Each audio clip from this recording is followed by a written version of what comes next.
मेरा रुद्र, कहते हुए रुद्राक्ष की दादी की आंखें नम हो गई थी। उन्होंने रुद्राक्ष के चेहरे को छुआ और फिर अपने गले से लगा लिया। ऐसे करते करते घर के बाकी सभी लोग रुद्राक्ष से मिले। तब रुद्राक्ष की दादी की नजरें दरवाजे पर खड़ी रश्मि पर पड़ी, जो उन सबकी ओर असमंजस से देख रही थी।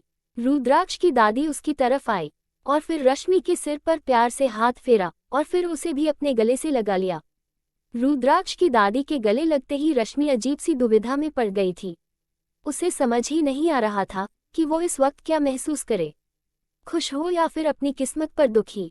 रुद्राक्ष अपनी दादी को यूं रश्मि को गले लगाया हुआ देख खुशी से मुस्कुरा रहा था। अब आगे चलो चलो, अब अंदर चलते हैं और बहुरानी को सबसे मिलवाते हैं, रुद्राक्ष की दादी ने कहा। तो सभी के चेहरे पर मुस्कुराहट आ गई। फिर वे सब भी रुद्राक्ष की दादी का साथ देते हुए हाँ में सिर हिलाकर मुस्कुरा दिए। रुद्राक्ष की दादी ने रश्मि की बांह से उसे पकड़ा और फिर सबके बीच उसे ले आई। फिर मुस्कुराते हुए उसे सभी से मिलवाया। पार्टी अपने पूरे शबाब पर पहुंच चुकी थी। एक और सकुचाए और परेशान सी रश्मि अपना सिर झुकाए हुए ही बैठी थी। उसके दिमाग में इस वक्त ढेरों सवालों ने एक साथ जन्म ले लिया था। तभी भाभी कहते हुए एक लड़की रश्मि को पीछे से बाहों में भरकर बोली, क्या हुआ भाभी, आपको कुछ बात है क्या? आप ठीक हो ना और रुद्र भैया के साथ आप खुश हो ना? नंदिनी के सवाल पर रश्मि ने उसकी तरफ चौंक कर देखा, जो उसे अपनी प्यार भरी नजरों से निहार रही थी। रश्मि भी एकटक उसे देखने लगी, मगर उसके सवाल का क्या जवाब दे ये रश्मि को भी समझ नहीं आया। इसलिए चुपचाप धीरे से रश्मि मुस्कुरा दी। रश्मि की प्यारी सी मुस्कुराहट देखकर नंदिनी के चेहरे पर भी मुस्कुराहट आ गई। वो आगे बढ़कर बोली, भाभी हमारा नाम नंदिनी गौर है, सॉरी था। कहते हुए नंदिनी की आंखों में नमी तैर गई। फिर जल्दी से उसे साफ कर मुस्कुराते हुए बोली, अब हम फिर से नंदिनी अहुवालिया हैं और हम हैं ऋषि अहुवालिया, अपनी प्यारी सी माँ के प्यारे से ऋषि। ये कहते हुए ऋषि ने नंदिनी को उसकी कमर से पकड़ लिया, जिसे देख नंदिनी और रश्मि दोनों के ही चेहरे पर मुस्कुराहट खिलाई। फिर तभी ऋषि आगे बोला, और रुद्र मामा हमारे मामा हैं तो इस प्रकार आप हमारी मामी हुई। कहते हुए ऋषि ने मासूमियत से रश्मि के गले में अपनी बाहें डाल दी। रश्मि ने भी खुशी से उसे अपने बाहों में भर लिया। फिर तभी सुगंधा जी ने नंदिनी को आवाज लगाई तो नंदिनी और ऋषि रश्मि के पास से चले गए। उन दोनों के जाने के बाद रश्मि फिर से चुपचाप वहां बैठ गई और बाकी सब तरफ देखने लगी। वहीं एक तरफ बार काउंटर पर खड़ा अंगद रश्मि की ओर ही गंदी नजरों से देख रहा था। उसकी नजरें लगातार रश्मि के ऊपर ही बनी हुई थी। उसने अपने हाथ में पकड़ा गिलास एक झटके में अपने मुंह में ले लिया और एक घूंट में खाली कर दिया। फिर अपने हाथ की आस्तीन से उसे साफ कर वो गिलास वहीं रख रश्मि की ओर बढ़ने लगा।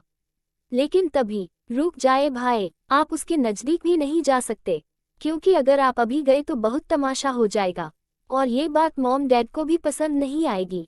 और फिर मत भूलिए यहाँ मीडिया और बड़े बड़े गेस्ट और बिजनेस पार्टनर्स भी हैं, तो कुछ भी उल्टा सीधा करके सबकी नजरों में मत आइएगा। एक लड़की ने अंगद के सामने आकर उसके कंधे पर हाथ रख उसे रोकते हुए कहा। गोरा रंग, कंधे तक आते काले बाल और नीली आंखें, सब कुछ एकदम जैसे परफेक्ट था। अंगद ने उसे देखा तो उसकी आंखों में गुस्सा उतर आया। कामिनी तुम, अंगद दांत पीसते हुए बोल ही रहा था कि तभी, डोंट टू डेयर अंगद, हिम्मत भी मत करना, और कामिनी जो कुछ भी कह रही है उसे सुनो और समझो। अंगद ने कामिनी की पीछे आती आवाज की तरफ देखा तो वहां एक बड़ी ही स्टाइलिश सी औरत खड़ी थी, जिसने अपने चेहरे पर दुनिया भर का मेकअप पोत रखा था और आंखों पर काला चश्मा लगाए किसी से कम नहीं लग रही थी।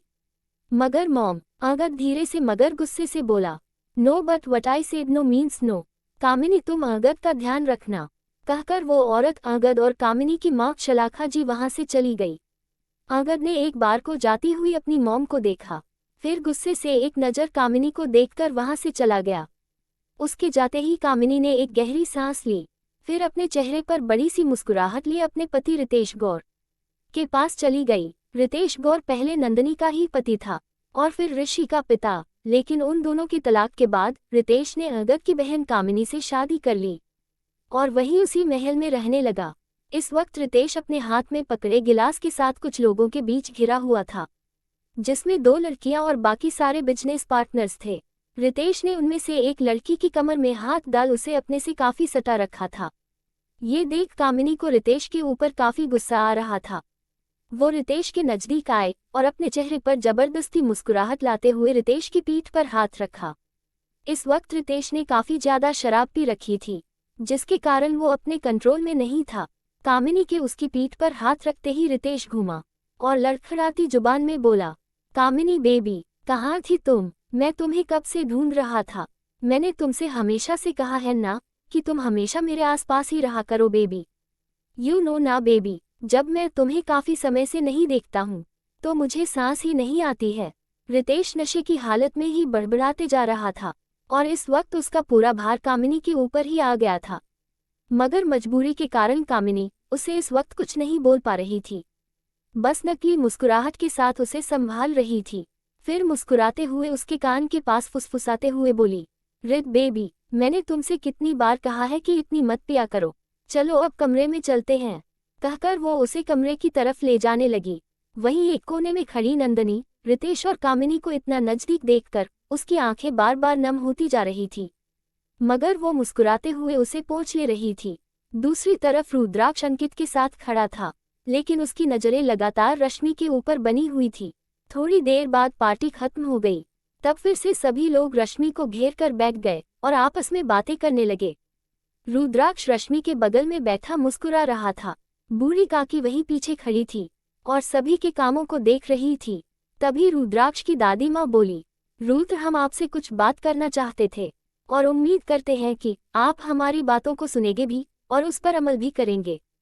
रुद्राक्ष की दादी ने कहा तो सभी के चेहरे रुद्राक्ष की दादी की तरफ घूम गए। यहाँ तक खुद रुद्राक्ष भी अब उनकी तरफ ही देख रहा था। ऐसा क्या बात करने वाली थी रुद्राक्ष की दादी? क्या रुद्राक्ष अपनी दादी की बात को मानेगा?